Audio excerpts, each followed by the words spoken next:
বেকার ছেলেদেরকে নিয়ে কিছু কথা। যারা কাজকর্ম করে না, ইনকাম করে না, তাদেরকে নিয়ে মানুষের মধ্যেই এমন সমালোচনা করে, যেটা বেকার ছেলেটা যদি শুনে তাহলে সে এমন ডিপ্রেশনে পড়ে যায়, সেখান থেকে সে বের হয়ে আসতে পারে না।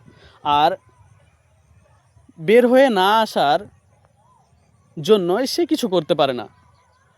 এখন মানুষেরা ভাবে যে তাকে যদি আমি বলি যে তুই এটা কর সেটা কর, তাহলে কিন্তু সে করতে পারবে না। যদি তারা বলে দিত যে এই পথটা ভালো হবে, যদি তারা বলে দিত যে সেই পথটা ভালো হবে, তাহলে হয়তো সেই ছেলেটা সেখানে যেতে পারতো। কিন্তু সেই রকম না করে তারা কি করে, তাদেরকে তানা দেয়, তাদেরকে বলে যে তোর দ্বারা হবে না, এমন এমন কথাবার্তা বলে। যার কারণে সেই বেকার ছেলেটা সারা জীবন বেকার হয়ে থেকে যায় আর মানুষের কথা শুনতেই থাকে।